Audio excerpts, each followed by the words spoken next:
Olá, pessoal, tudo bem com vocês? Olha, eu aqui mais uma vez para contar histórias para vocês. Aliás, eu vou continuar a nossa história de hoje, então. Quem está assistindo aí os vídeos? Já foi a primeira parte, a segunda parte, a terceira e hoje é a quarta parte da nossa historinha. Vocês estão gostando? Ah, gente, esse livro, como eu falei lá no começo, eu encontrei enquanto eu estava mexendo nas minhas coisas. Eu encontrei esse livro. Falei, gente, essa história é tão linda. Ela traz uma mensagem tão especial, porque as pessoas não devem jamais se guiar pelas aparências, não é? Às vezes você vê uma pessoa tão, sabe, pra você, no seu conceito, que ela é feia, não é assim? Você fala, nossa, mas que pessoa feia, sabe? Qual é o conceito de feio? O que é feio, não é? O que é medonhento? Como está aqui o nosso monstrinho medonhento. A sua aparência por fora tá lá com umas verrugas, tá lá com umas espinhas, umas manchas na pele. Isso é feio? Será que isso é feio, gente? É o que transforma, é o que dá a importância, é o que dá o valor àquela pessoa que possui aquelas manchas, aquelas coisas nascentes, gente que nasceu assim. Então, o que faz a pessoa feia? Tem gente que fala, nossa, como aquela pessoa é feia. Olha como ela é magrela, olha como isso, que aquilo. Presta atenção no que você acha feio. Veja o interior dessa pessoa. Você começa a conversar com ela. Muitas e muitas pessoas que se julgam, que são para a sociedade lindas, ficam, como dizem, no chinelo. Porque aquela pessoa tem uma beleza tão grande interior, ela tem aquele jeito dela que é só dela, sabe? Que deixa as pessoas fascinadas quando ela começa a conversar. Uma inteligência. E isso é que faz o ser humano. É o que ele traz dentro de si, no coração, as suas palavras, as suas ações. Isso faz uma pessoa. E não o exterior dela. Você olha lá, que linda. Nossa, que olhos maravilhosos. Olha o cabelo, que lindo. E de repente a pessoa é vazia.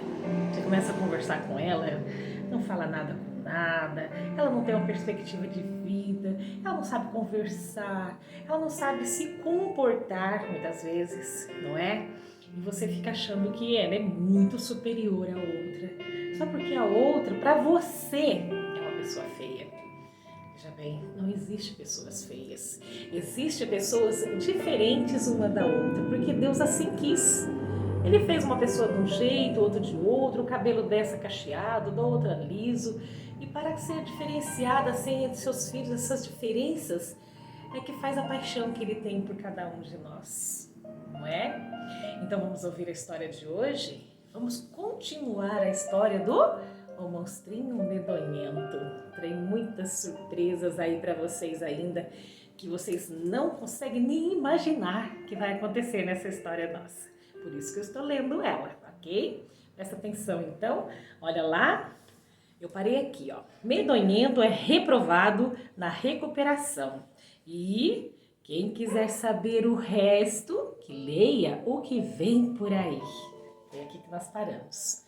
Medonhento acordou algumas horas depois, recebendo chutes, socos, pedradas. E pensou, quase chorando de tristeza, criança sofre muito para entender o que é que os mais velhos estão pensando, puxa. Quando eu fui para a floresta fazer exame, vieram tocando trombetas, cantando, me chamando de herói. Agora, só porque eu errei nas provas, estão me batendo, chutando. Será que criança não pode errar? Será que eu errei querendo saber o que é amor? Foi abrindo os olhos muito devagar, porque se percebesse que ele tinha recuperado os sentidos, eram bem capazes de bater mais forte. O seu corpo já não aguentava tanta pancada. Mas quase desmaiou de novo, dessa vez de susto, quando acabou de abrir os olhos e em volta não viu as cavernas de Monstrolândia, só árvores e mais árvores. Mas então Sim, aquilo era a floresta da cidade dos homens. Nesse caso, ele tinha sido expulso do reino enquanto estava desmaiado. Ai, as pessoas que batiam nele não eram os monstros que estava acostumada a ver. O menino que ia atirar aquela pedra enorme em cima dele, olha lá, não podia estar enganado. Era um dos meninos que ele tinha visto jogando futebol. Puxa vida, se o garoto tivesse no braço a mesma força que tinha no pé, quando batia na bola, ele ia ficar sem cabeça. Gente, e agora? Né? Olha lá, tá no meio das crianças. Monstro malvado, e tome pedrada. Monstro assassino, e tome chute. Como ele é feio, meu Deus. Olha o que eu falei pra vocês. E tome cacetada, olha lá, olha o que ele tá passando no nosso monstrinho. O corpo de Medonhento já estava todo doído de tanto que apanhava. Mas não eram essas as dores que mais doíam no coração do pobre coitado. Ele estava acostumado a apanhar, pois no jardim da infância da Monstrolândia, os meninos monstros brincavam de bater uns nos outros para aprenderem a não chorar. Olha lá, gente, eu vou mostrar para vocês ele levando as pedradas, olha lá. Todo encolhidinho, ó. O que deixava Medonhento cada vez mais triste mesmo eram essas coisas horríveis que estavam dizendo dele. Malvado, assassino. Ele que tinha sido expulso do reino por não ter jeito para ser como os outros monstros. Não deviam ter tanta raiva dele. Não estava ali para fazer maldades. Precisava explicar isso àquela gente. E com muito esforço caminhou em direção aos homens que o maltratavam. Virgem Santíssima, o monstro vai nos atacar, gritou uma mulher quase desmaiando de susto. E todos começaram a correr, chorando, rezando, para que nenhum mal lhes acontecesse. Bem que Medonhento pedia que parassem um instante porque ele precisava conversar com todos, dizer por que estava ali. Mas sua voz era muito feia, só sabia dar urros. Quanto mais gritava, mais o pessoal da cidade dos monstros fugia assustado. Vamos para as montanhas! Os monstros vêm vindo atrás de nós! Eles vão invadir a aldeia! Vão incendiar nossas casas! Destruir nossas florestas! Arrastando-se o melhor que deixava as dores causadas pelos chutes e pedradas, Medonhento entrou na cidade dos homens. Mesmo sofrendo, ele levava uma grande esperança. Talvez o moço ainda estivesse cantando para a moça. E se os dois não fugissem com medo dele, poderiam explicar o que quer dizer amor? Palavra que tinham deixado seu pai tão zangado que até o expulsou do reino. Mas os moradores da aldeia, vejam só, os moradores da aldeia tinham ficado com muito medo de Medonhento. Estava tudo um deserto. O coitado andava, olhava para o lado, espiava com outros cantos e nada, ninguém. Até que de repente, Medonhento pensou, cheio de alegria, chegando até a esquecer das dores que o incomodavam tanto. Bem que o conselheiro Pega, Mata, Esfola dizia que numa coisa os homens estão certos, nunca se deve perder a esperança. O toque, vindo daquela rua, talvez, Medonhento estava certo na sua esperança. De uma rua da cidade deserta vinha o barulho dos passos de alguém cada vez mais perto. Como seria bom se essa pessoa parasse um instantezinho que fosse para ouvir o que ele queria dizer. Depois de ouvi-lo, os homens se tornariam amigos dele, tinha certeza. Não ficaria mais preocupado, sem saber onde dormir, onde se abrigar do frio e da chuva. E apareceu, vejam só, uma mulher com uma criança ao colo. Ouça bem, boa mulher, disse Medonhento, fazendo uma força danada para não urrar quando falava. Minha mãe do céu, o mundo está acabando. A mulher levou um susto tão grande quando viu aquela cara feia diante dela, que deixou cair a criança e saiu correndo feito louca, pedindo a todos os santos que salvassem seu filho. Gente, não adiantava ir atrás da mulher, pensou o medonhento. Os monstros andam devagar e ela corria, mas corria muito. Depois, coitada, tinha levado um grande susto e quanto mais ele chamasse, mais ela fugiria. A criança, sim, devia estar precisando de cuidados, pois não parava de chorar. Talvez tivesse se machucado no tombo. Melhor ver o que tinha acontecido. Mas aí mesmo é que tudo se complicava para o pequeno monstro. Lá no reino onde tinha nascido, não ensinava o gesto de delicadeza a ninguém. Ele não sabia lidar com as pessoas. Se segurasse aquele corpinho tão delicado, a pele tão fina, que mais parecia papel de seda, suas garras enormes e afiadas seriam capazes de arranhar e machucar a criança. Mas, de repente, seus pensamentos aflitos pararam, porque reparou numa coisa tão boa que até chorou de lágrimas. Estava chorando de alegria. Ué, será que eu estou ficando maluco?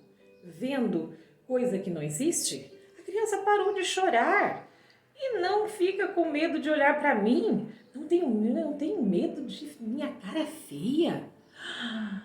Nem nos melhores circos do mundo alguém já deu saltos como o medonhento quando viu que a criança não tinha medo de suas escamas, seus dentes compridos e negros, sua língua babando, fogo sem parar.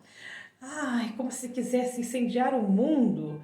Ele pulava e a criança ria, animado por aquele riso, ele pulava, quase alcançando o céu. Tão altos eram seus pulos de alegria.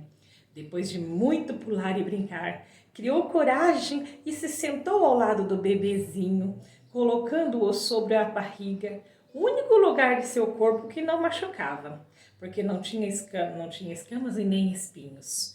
Devia ser uma cama quente e macia, pois dali a pouco a criança dormia, o mais bonito dos sonos. E por isso não ouviu o que Medonhento dizia com voz triste de quem faz queixa. Aqui na cidade dos homens, só você não teve medo de mim. É muito pequeno para isso. Quando se tem o seu tamanho, não se sabe o que é bonito, nem o que é feio, o que é bom e nem o que é mal. Porque eu sou muito feio, sabe? Uma vez fui beber no rio, vi minha cara refletida na água e fiquei correndo 3 dias. Olha lá, com medo do que tinha visto. Olha lá, gente, a criança que bonitinho, ó. Olha lá, e o monstrinho olhando pra ela, ó. É um menino muito lindinho mesmo, né? Tá rindo da cara dele. Olha que interessante, né? E ele assustou com a cara dele. E também, olha, sou mal, fui criado para ser mal, eu nasci monstro, sabe? Filho de monstros, mas não quero ser monstro. É muito ruim, monstro não pode rir como você estava rindo de meus pulos malucos. Tem que estar sempre de cara feia para assustar os outros. Também não pode pegar uma flor, porque no país dos monstros a gente aprende a destruir todas as flores no caminho. Não pode comer os frutos das árvores, nem aproveitar a sombra que elas oferecem aos homens para o descanso. Desde pequenos, os monstros aprendem a destruir as árvores. É por isso que eu não quero ser monstro. Viver sempre jogando fogo pelos olhos e pelos ouvidos para queimar as pessoas, incendiar as casas. Ah, tão bom abraçar você, meu amigo. Sentir que você não tem medo de dormir em minha barriga. Não, eu nasci monstro, filho de monstros, mas juro que não quero ser monstro. A criança continuava dormindo, o mais bonito dos sonos, e não ouviu nada disso que Medonhento falou, nem viu uma coisa bonita que aconteceu enquanto ele falava. Aos poucos, as garras foram ficando pequenas, até se transformarem em unhas. As escamas começaram a cair, uma a uma, e também começaram a cair os pelos horríveis que havia entre as escamas. Ai, os dentes negros e compridos diminuíram, até ficarem dentes iguais aos de qualquer um de nós. Já não se escutava um urro quando ele falava. A voz ficava doce à medida que ele descobria as palavras de amor que os monstros não podiam dizer. Medonhento tinha virado gente. Gente! Ai, gente, pensa bem, ele virou gente! Ai, meu Deus! Saindo todas aquelas garras, toda aquela aparência feia. E ele virando gente! O que vocês acham que vai acontecer agora então, hein? Olha lá, hein? Ai, deu seus palpites aí. Será que as pessoas vão continuar assustando com ele? E o que ele fará lá na Cidade dos Homens? Gente, fica então com nossa expectativa aí. O que será que o nosso monstrinho vai fazer agora que virou, gente, ser humano, não é? Mas eu penso que ele já era um bom ser humano, viu? Porque pensa não destruir, não querer destruir as coisas, não querer fazer coisas erradas, hein? Isso é coisa de monstro? Claro que não, né, gente? Vamos ficar aqui então com esse nosso final aí da quarta parte do nosso monstrinho medonhento, tá? E fique aí aguardando o nosso quinto capítulo, a quinta parte da nossa história. Fique então com meu beijo estalado, meu abraço apertado e felicidade aí para todo lado. Vamos curtir essa história do monstrinho? O que você acha? Será que ele vai fazer boas ações? Tchau, pessoal. Tchau. Fique mais uma vez aqui no nosso canal com Era Uma Vez.